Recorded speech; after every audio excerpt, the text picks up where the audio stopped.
Filosofía en tiempos de no filosofía Parques.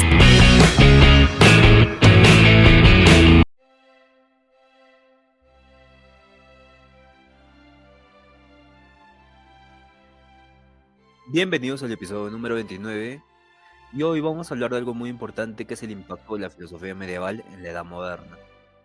En la filosofía moderna vamos a Descartes, a Kant, a filósofos que ya pasaron la escolástica, que ya superaron el pensamiento medieval.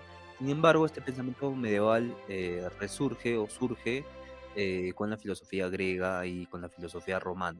La filosofía medieval es una especie de conglomerado de etapas más formativas en la historia del pensamiento, que conecta la tradición filosófica clásica de la antigua Grecia y Roma como surgimiento del pensamiento moderno, como herencia del pensamiento moderno.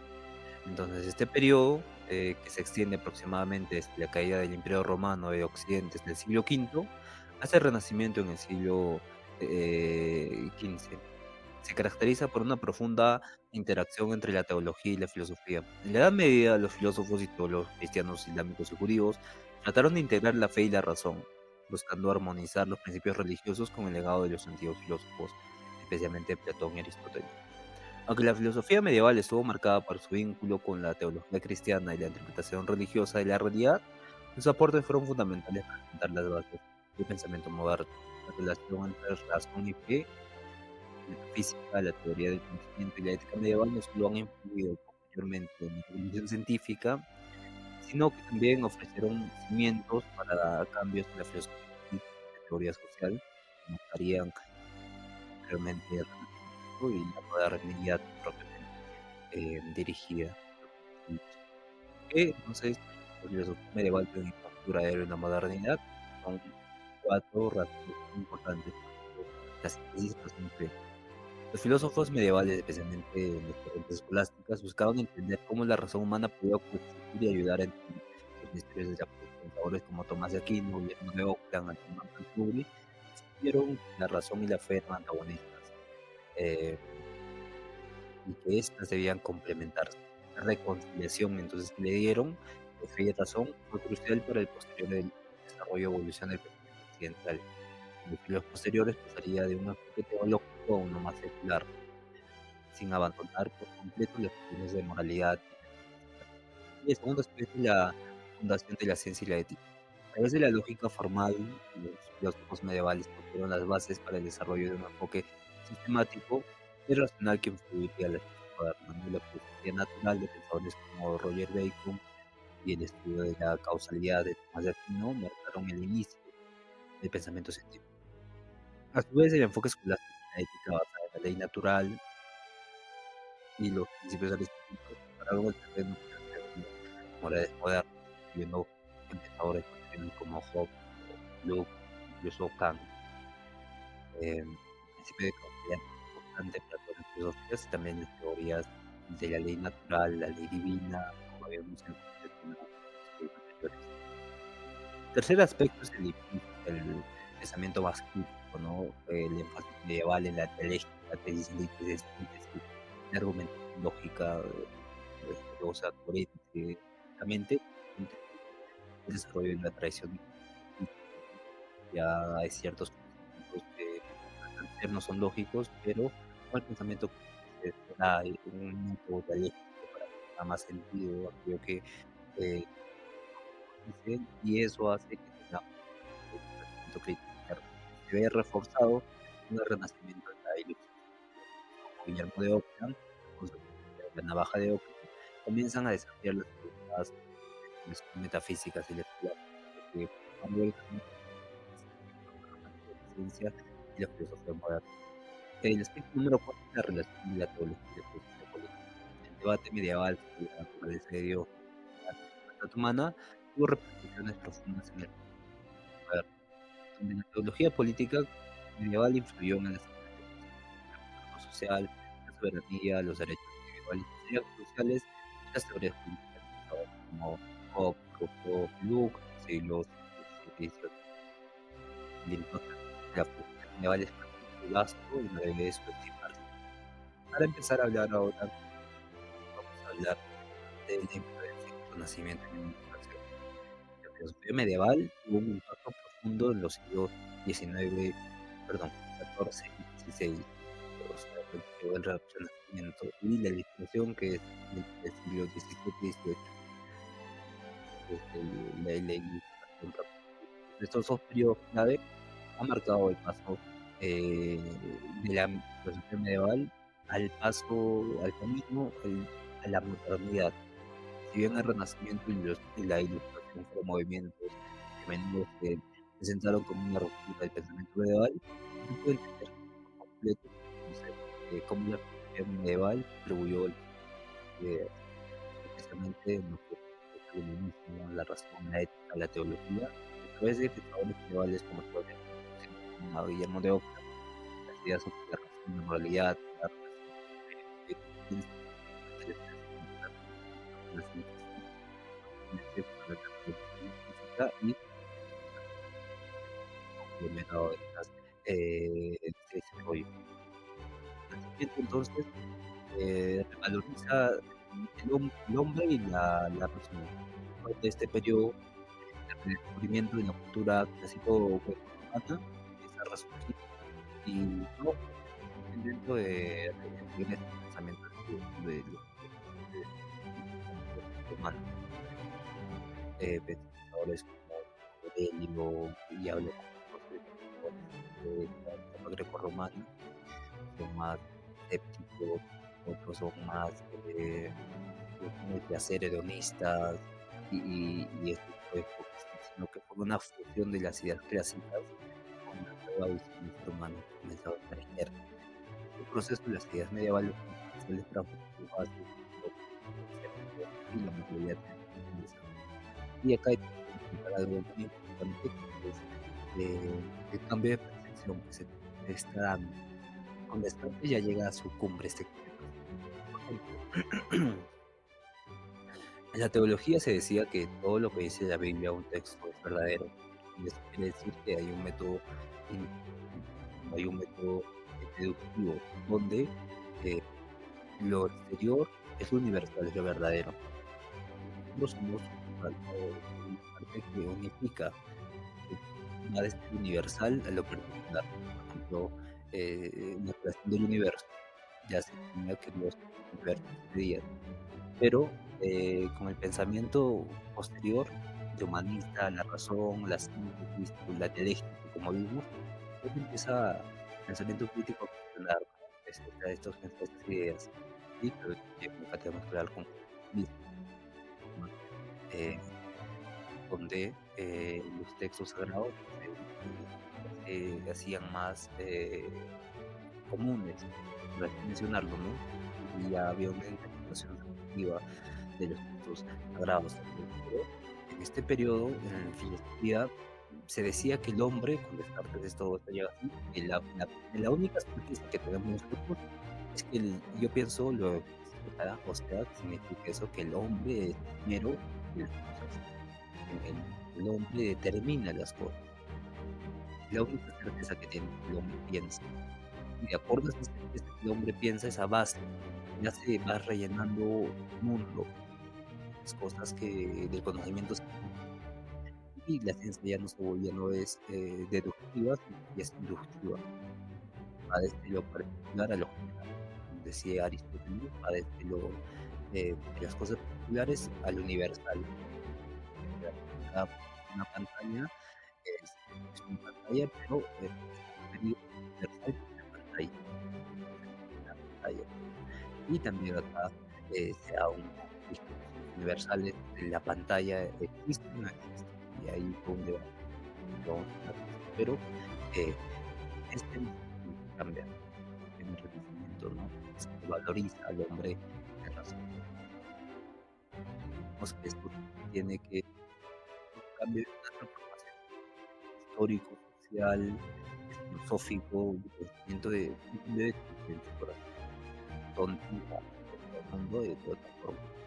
Entonces, el humanismo está, se inspiró en gran medida en la filosofía actuales, como la de Chartres, filósofos como Pedro Alberto Spinetta, que combinaron la razón humana con la revelación divina.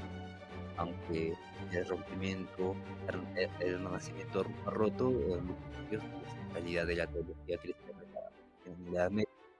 El humanismo renacentista compartió con la idea medieval de valorización del ser humano y su capacidad para pensadores medievales a través de la teología natural habían mostrado que la razón podía ser utilizada para comprender todo el mundo natural con lo divino, idea avanzada y apoyada por los humanistas renacentistas. Petrarca, Erasmo, lo adoptaron una crítica racional de la tradición medieval, que era un reconocimiento de la importancia del pensamiento medieval para el descubrimiento de la virtud humana y el conocimiento. Y el renacimiento, la dignidad humana y la capacidad racional del hombre, y estos aspectos presentes en la filosofía medieval, y los desarrolló en su enfoque antropocéntrico. Las obras medievales también, en particular Tomás de Aquino, hicieron accesible ya, pero aquí ya hablamos que ellos tuvieron herencia de Rambam y también de Averroes y Avicena, que los primeros filósofos o pensadores que tradujeron.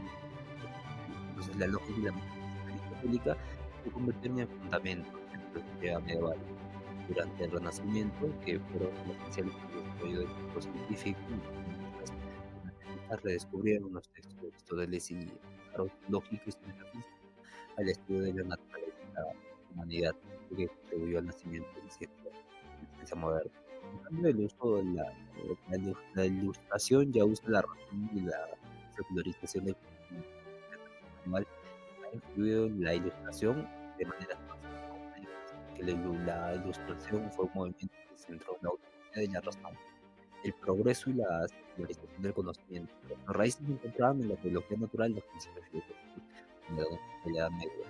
Uno de los legados más importantes de la filosofía medieval fue el énfasis en la lógica y la dialéctica. Estos dos aspectos eran fundamentales para la filosofía medieval, pues se convirtieron en herramientas clave para filosofía de la ilustración, como por ejemplo el hierro de Ockham, la navaja de Ockham, que definió que las explicaciones más simples y directas son preferibles, y un principio que influyó en el pensamiento de los empiristas. Pues, el conocimiento tiene que ser científico, entonces empírico es implica que, por ejemplo, David Hume y Hume han aportado mucho hacia nuestras vertientes. Entonces, Auckland también incluyó la psicología y la perspectiva en el pensamiento posterior, lo que sería crucial para el desarrollo de la ciencia moderna. La autonomía de la razón autónoma dependía de los pensadores de la ilustración y controlaban raíces de que los ilustrados llevaron esta idea más allá, buscaban liberar al conocimiento humano de la autoridad religiosa.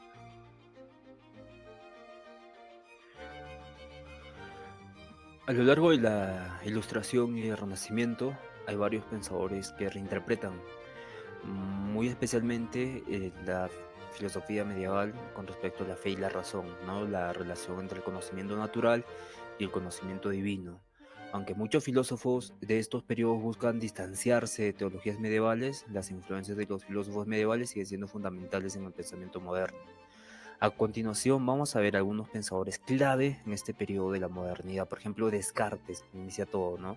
Conocido como el padre de la filosofía moderna, representa un punto de inflexión en la transición entre la filosofía medieval y el pensamiento moderno. Aunque su filosofía se distanció mucho de la filosofía medieval, la teología en ese caso, especialmente en su crítico al método escolástico, ¿no? Muchas de sus ideas se nutrieron en los debates medievales sobre la duda y el conocimiento seguro. Entonces Descartes crea la duda metódica, ¿no? Descartes en su obra Meditaciones Metafísicas introduce la famosa duda metódica radical que recuerda las meditaciones filosóficas de pensadores medievales como Agustín de Hipona, ¿no? Quien también discutió la posibilidad de la duda sobre el conocimiento humano. La existencia de Descartes en la certeza absoluta y la fundamentación del conocimiento en un principio indiscutible, el cogito ergo sum, pienso luego existo, se puede ver como una continuación del impulso medieval por encontrar una base segura para el conocimiento, similar a la certeza de la existencia de Dios, que San Anselmo de Canterbury defendió a través del famoso argumento ontológico. Bien, aunque Descartes promovió un enfoque más racional y autónomo frente al conocimiento.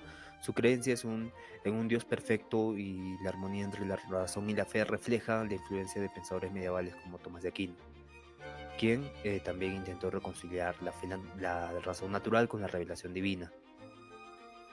Y es algo muy curioso las meditaciones metafísicas de René Descartes, ¿no? Por ejemplo, hay varias versiones que en la última parte menciona: tengo este conocimiento de mí mismo que nunca había tenido antes. Y esta es la certeza que tengo de que primero yo existo. Y esto es algo que Descartes menciona muchas veces en cada una de sus interpretaciones al español, que nos hace pensar que tal vez Descartes en ese pienso luego existo, porque muchos lo han interpretado como ese pienso luego existo es una cosa, pero filósofos dicen, ¿cómo vamos a ser una cosa? Nosotros somos algo mucho más que una cosa. Entonces aquí Descartes con esa parte de su texto que menciona al final de la certeza que tiene sobre sí mismo, que nunca la había tenido antes de este conocimiento, nos muestra que puede existir un tipo de estadio de la conciencia que permite este conocimiento de este yo como base del conocimiento seguro, ¿no? Del cogito ergo sum, pienso luego existo. Y viene Manuel Kant luego, que coge bastante este problema del yo como cosa. Y él ya en cambio pone el yo trascendental, ¿no? El yo ya también como la capacidad de juzgar, no como un yo cosa, sino yo como la capacidad de juzgar. Entonces Kant, y uno de los pensadores más influyentes de la Ilustración, representa un caso complejo de la relación entre la filosofía medieval. Si bien Kant rompió con muchos de los presupuestos medievales, particularmente con el realismo teológico y el empirismo, en la Edad Moderna sus ideas sobre la moralidad y la ética y el conocimiento continúan reflejando ciertos principios heredados de la tradición medieval. Por ejemplo, la influencia medieval en Kant se da con el desarrollo de la moral basada en el imperativo categórico de Kant, ¿no? Según la cual las acciones humanas deben basarse en principios universales y racionales, ¿no? Esta idea tiene eco en la filosofía moderna medieval, particularmente en la ética de Tomás de Aquino y la ley natural, que sostenían que las leyes morales no eran arbitrarias, sino universales y racionalmente accesibles. Ambos, Aquino y Kant, buscan una base ética universal para la humanidad, aunque de manera diferente. La teología racional, a pesar de su enfoque crítico hacia la metafísica religiosa, Kant argumenta e intentó reformular la relación entre fe y razón, ¿no? En su obra Crítica de la razón pura y Crítica de la razón práctica. En particular, Kant afirma que la razón humana no puede conocer a Dios directamente, como sí lo mencionaba la teología natural medieval, y puede establecer entonces la razón la necesidad de la existencia de términos morales, de Dios en términos morales. Y acá se va a hablar de tres anhelos que tiene el hombre: el anhelo de la existencia de Dios, el anhelo de la inmortalidad y el anhelo de la libertad. Y este enfoque de Kant sobre la moral y su conexión con una idea de Dios tiene resonancias en debates medievales sobre la moralidad y la existencia de un ser supremo. Kant menciona que estas tres ideas innatas que tiene el hombre, la idea de Dios, la idea de inmortalidad y la idea de libertad, vienen de anhelos que tiene el hombre. Pero esos anhelos las provoca la razón, pero la razón misma no puede resolver estos anhelos, no puede contestar estos anhelos, porque no podemos hablar de Dios, porque la razón, el entendimiento solo habla de cosas que se presentan ante él de forma sensible. Y como Dios, libertad y inmortalidad no se dan de forma sensible, no podemos tener conocimiento de estas cosas, no podemos hablar de estas cosas. Pero no dice que no exista, sino dice que no podemos hablar. La razón nos capacita para hablar de estas cosas. Bien, luego viene Giovanni Pico de la Mirándola, bueno, Giovanni Pico de la Mirándola, que busca integrar la filosofía medieval con la cultura clásica. Su obra más conocida es la Oración sobre la dignidad del hombre, donde refleja la idea de que el hombre tiene la naturaleza única y la capacidad de alcanzar la verdad a través del uso de la razón y el conocimiento divino.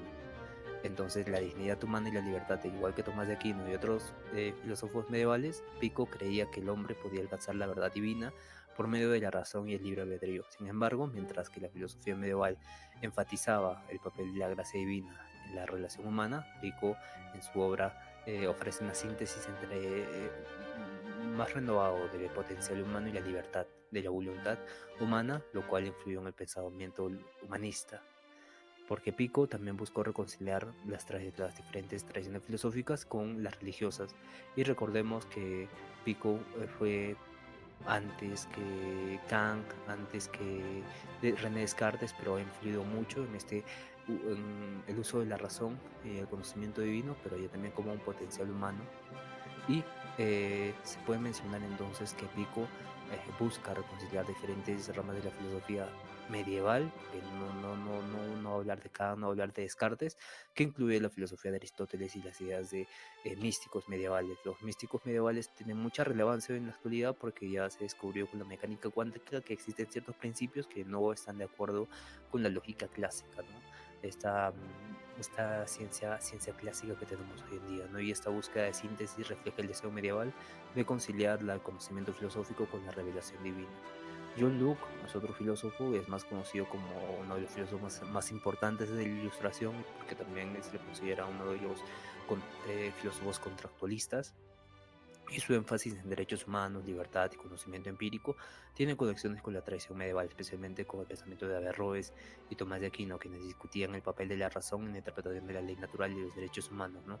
Porque, como vimos antes, Averroes, Avicena, Rambán, todos estos pensadores judíos y islámicos, Rambán es judío, por eso me refiero a islámico, por eso me refiero a judíos, decían que la ley, los escritos teológicos como tales no se deben interpretar de forma literal, no sé, porque hablaban de la mano de Dios y el ojo de Dios, entonces muchos de esos pensadores decían que tienen un aspecto simbólico, alegórico, no se tiene que interpretar de forma precisa esto, y crearon una subjetividad en la interpretación de la ley, y han interpretado la ley natural también, o sea, la ley de la creación del mundo, y esta ley de la creación del mundo lo han asociado con Aristóteles, el principio de causalidad, de causa eficiente, de causa final y las cuatro causas de Aristóteles, ¿no? Entonces, aquí se puede ver cómo toman esta reinterpretación de la ley natural y los derechos individuales para que exista un tipo de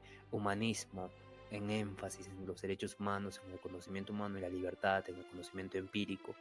Y vemos pues que John Locke, en la teoría del derecho natural, igual que Aquino defendió la teoría de los derechos naturales que podían ser descubierta a través de la razón humana, ¿no? Según su obra, Tratado sobre el Gobierno Civil, refleja una tradición que habría sido desarrollada en la Edad Media, en la que la razón humana es vista como capaz de discernir los principios morales universales que fundamentan el gobierno y la justicia.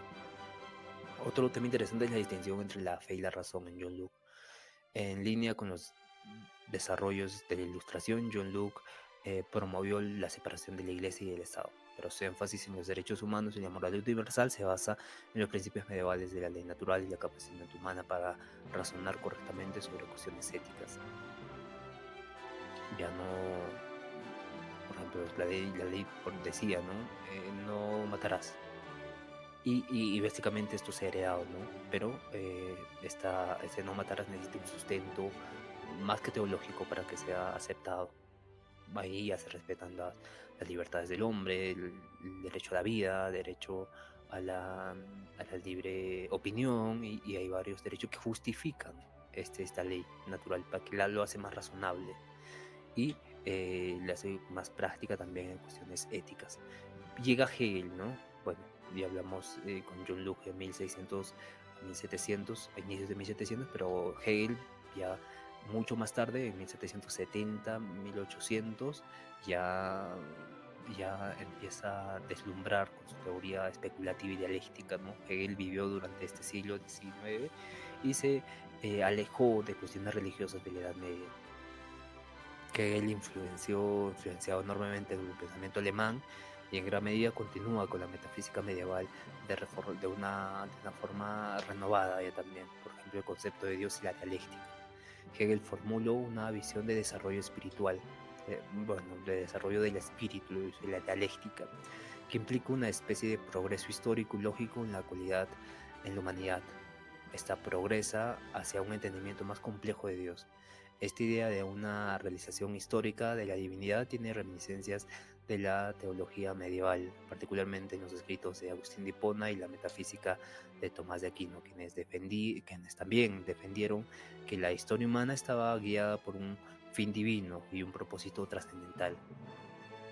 Aunque los pensadores de la Ilustración y Renacimiento a menudo se han distanciado de la filosofía medieval, especialmente en cuanto a la relación entre fe y razón, las raíces medievales de conceptos clave como derecho natural, moralidad universal, la razón incluso, continúan presentes en sus trabajos. Como pensadores, Kant habla de esto, Descartes, Locke, Hegel también habla de esto, y estos tomaron parte de la filosofía medieval, ¿no? Reinterpretando ya sus ideas y adaptando a un contextos más futuros, más seculares, más racionales, sentando las bases de muchas de las concepciones modernas de ética, política y metafísica que tenemos en la actualidad. Y eso es muy, muy importante. Bien, vamos a dar ahora como última parte del podcast las reflexiones que podemos tener. Vamos a ver si nos da tiempo o si la página no nos arroja un estate quieto. Muy bien, tenemos un poco de tiempo para resolver estos cuestionamientos. Bien, por ejemplo, eh, la filosofía medieval, aunque enmarca dentro de una época de que muchos consideran muy diferente a la nuestra, sigue siendo sorprendente porque esos debates sobre preguntas sobre la realidad, bueno, la naturaleza de la realidad, ¿no? De qué está compuesta la naturaleza de la realidad, porque tenemos que entender que ellos pensaban, bueno, actualmente también muchas personas piensan que Dios ha creado el mundo, y si Dios ha creado el mundo, esto tiene una naturaleza divina, que hay ciertos principios divinos, como vimos pensadores como Averroes, pensaban que habían ciertos grados de realidad, ¿no? Y que los ángeles determinaban la realidad secular, podían influir en la realidad. Pero habían debates también donde había más empiristas, decían que no hay causa y efecto. Y si algo no tiene causa, no podemos hablar de eso. O si no, tenemos que buscar su causa. Pero debe tener una causa, siempre hay una causa. En cambio, en la teología hay ciertas cosas que no tienen causa, ciertas cosas que son más milagrosas, por así decirlo. Y también se hablaba de la moralidad, ¿no? Muchos decían que la moralidad se tiene que dar porque nosotros estamos siendo guiados por la ley divina, la ley, los mandamientos. Pero otros decían que no había razón para eso porque cogían la filosofía griega donde había cierta prudencia, no ir a los extremos es ser prudentes en la vida, no ser muy agresivo pero tampoco ser muy sumiso en el término medio. Entonces entraba en confrontación con los pensamientos cristianos y teológicos de estar en un extremo, no ser tibio. Y había muchos cuestionamientos y muchos debates que se hacían sobre esto. También sobre el conocimiento, la relación entre la fe y la razón. Y hoy en día también existe este tipo de debates sobre la razón y la fe.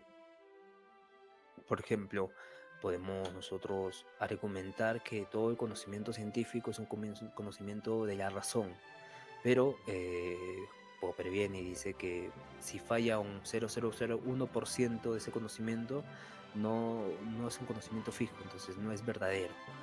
Y esto se da como ejemplo la teoría del Big Bang. La teoría del Big Bang, no la que hemos experimentado, no la hemos visto, pero tenemos fe de esto.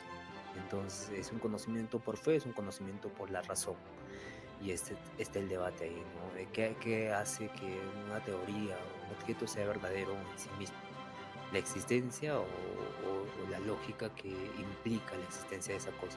Porque a nivel subatómico no podemos ver, a nivel histórico no podemos conocer el origen del universo, no podemos ver cómo se mueven las partículas y la complejidad que existe en la mecánica cuántica también entra en debate con estas teorías, con estas categorías de la filosofía medieval que nos han heredado. También, especialmente en un mundo que sigue enfrentándose a desafíos relacionados con el fundamento del conocimiento, ¿no? Y esto es muy interesante porque en los debates sobre identidad se da mucho esta forma de, de cuestionamientos y de debates, porque si usted ve que hay personas que se identifican como gatos, como perros, como caballos, como árboles, es porque ha existido un tipo de conocimiento filosófico que ha justificado eso. Me refiero a que, eh, por ejemplo, eh, nosotros antes en la Edad Media teníamos el conocimiento revelado por la Biblia y que este decía que solo existía varón y mujer, y la psicología de las personas era eso, ¿no? Que solo existía el varón y la mujer, pero llega muchos filósofos y mencionan que existe una especial categoría para varón y mujer que es hombre. Y en este ser humano, hombre, ya existe el universal. Y al estar con el universal, ya se da lo que podemos denominar una identidad propia en sí misma de varón y mujer que es hombre. Y luego viene Kang, por ejemplo, y nos habla de lo sublime matemático y de lo sublime fenoménico, del sublime natural, donde nos dice que en lo sublime matemático nosotros vemos a la pirámide de Giza y la vemos y nos asombra porque no podemos contar cuántos cuadrados tiene, cuántos ladrillos tiene la pirámide de Giza, y es sublime porque es infinito la cantidad, bueno, no es infinito, ¿no? Pero es bastante, no podemos siquiera contar cuántos ladrillos hay para la construcción del pirámide de Giza. Y lo sublime fenoménico es cuando vemos un tormento en la naturaleza, vemos algo eh, fuerte en la naturaleza, un tsunami, una tormenta, pero lo vemos lejos. Entonces nosotros nos impacta tanto que percibimos lo sublime pero a la vez también el hombre se cree superior a la naturaleza, por eso. Hay un cierto sentido de superioridad de la naturaleza y esto crea un yo moral. Y este yo moral es, como es superior a la naturaleza, cree que es superior a la naturaleza, ya él determina a la naturaleza. Y lo que determina también la identidad de la persona, ¿no? No, por eso hay personas que mencionan que yo no soy mujer, soy un gato. Y me percibo como gato y soy un gato. Pero esto se da a lo sublime fenoménico, a lo sublime moral, al yo moral, que menciona que es mejor que la naturaleza. Yo soy más grande que la naturaleza. Y esto invita a reflexionar sobre la cuestión del conocimiento de uno mismo, el conocimiento de identidad, el mismo sentido epistemológico, ¿no? Porque en el futuro van a haber teorías sobre la mecánica cuántica relacionadas con el mundo holístico y va a ser conocimiento especulativo, pero igual es especulativo la teoría del Big Bang, aunque se sustente en teorías, bueno, que tenga sustento en teorías matemáticas, y se haya construido a partir de eso mucha teoría. Va a pasar lo mismo cuando se va a hablar de holística y se va a hablar también de mecánica cuántica. Va a haber teorías que van a justificar ciertos principios que no conocíamos. Y esto entonces, ¿qué es el conocimiento revelado, no? El conocimiento revelado nace por la fe primero, en creer en eso y luego construir una teoría, o si no, nace por el mismo principio de lo experimento primero y luego ya creo la teoría. Entonces, ¿cuál es el problema del conocimiento, no? ¿Y cuáles son los límites del conocimiento? Porque hay ciertos límites en el conocimiento, claro que sí, pero también esos límites implican una contrastación con lo que denominamos la revelación o conocimientos que son revelados, ¿no? Por ejemplo, aquí hablamos del intuicionismo con Ramanujan. Ramanujan, este matemático famoso que decía que las fórmulas me vienen simplemente porque sí, porque no sé cómo me vienen, pero me vienen. Y resolvía problemas matemáticos, era un genio. Lo mismo ha pasado con muchos científicos que soñaban algo y lo realizaban, como el Apple de Steve Jobs, que en sueños se le reveló aquel futuro, y entonces hay entonces el fundamento complejo de conocimientos intuitivos que no podemos conocer, y entonces eso nos lleva a los límites de la razón y nos lleva a revisar a Kant, y eso nos lleva a revisar a Hegel, y bueno, ya hablamos más adelante actualmente sobre la filosofía del lenguaje, ¿no? Que ya pasamos con el estructuralismo, que lo estructures primero y luego es el lenguaje, y bueno, eso determina la realidad. Y también acá evidentemente nos va a hablar de la ética global como herencia de esta Edad Media, y también la interrelación de la ciencia y la religión. Porque en la actualidad también hay personas religiosas, que hay ciertos fenómenos como las experiencias cercanas a la muerte, que hay ciertos patrones que se repiten en cada persona de distintos países, de distintas latitudes, que mencionan la misma experiencia.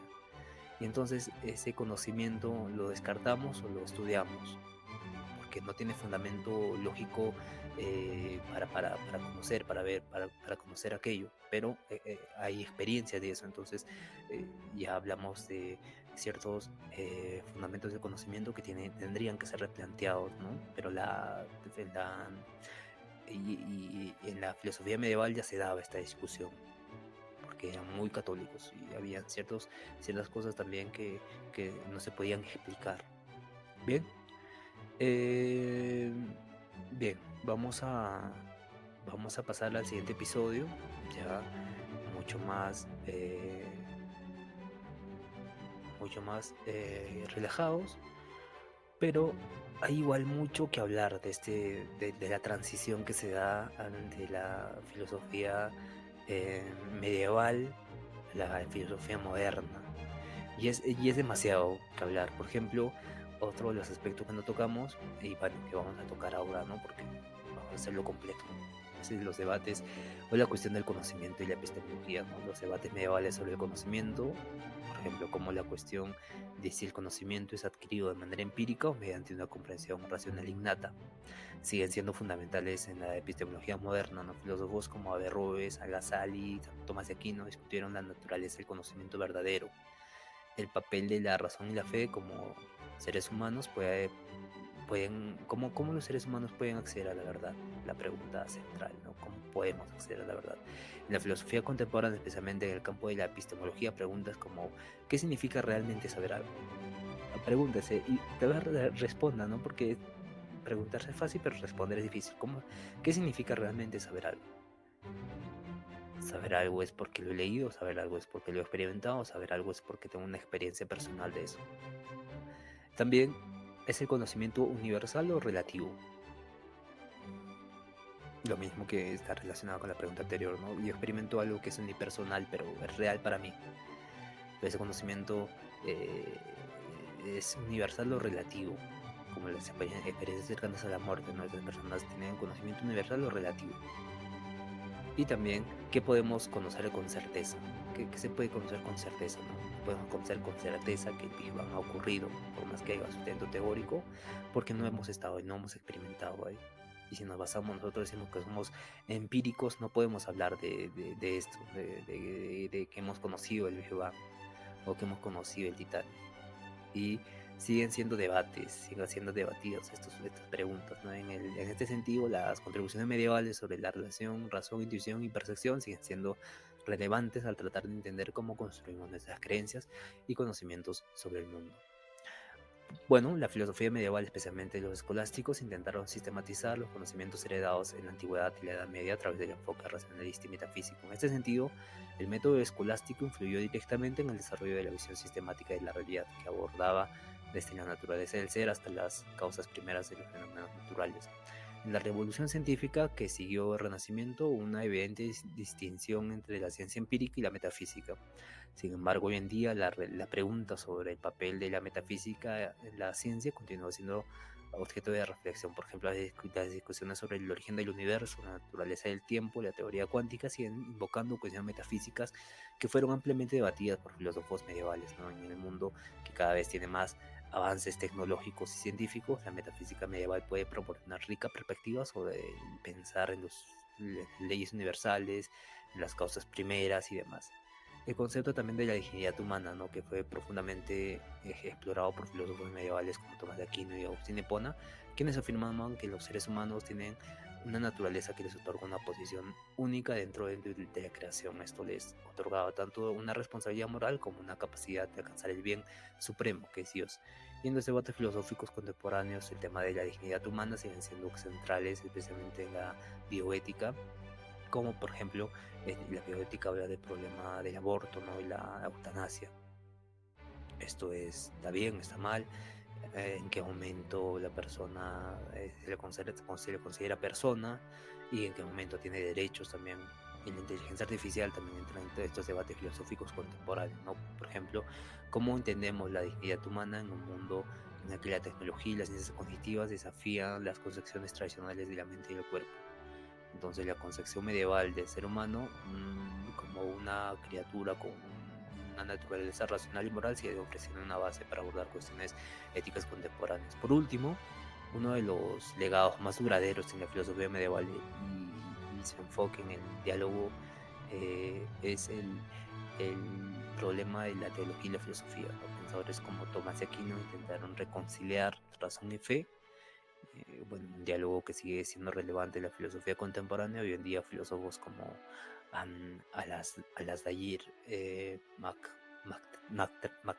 MacTague, o Charles Taylor, o incluso Gadamer, Hans Georg Gadamer, continúan explorando cómo las tradiciones religiosas y el pensamiento secular pueden coexistir en un mundo pluralista con implicaciones tanto filosóficas como sociales, ¿no? Por ejemplo, Gadamer nos habla de una teología política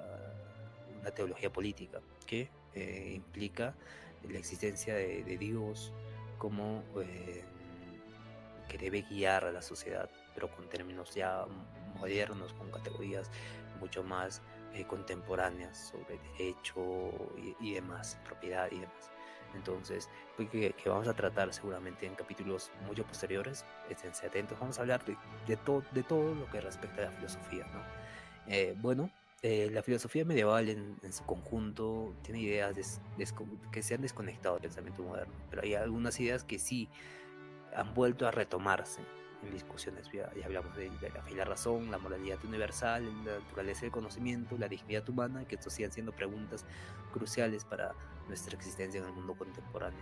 Al reflexionar sobre estas cuestiones podemos ver que la filosofía medieval ofrece una perspectiva valiosa y profunda para abordar los problemas que enfrenta la humanidad hoy.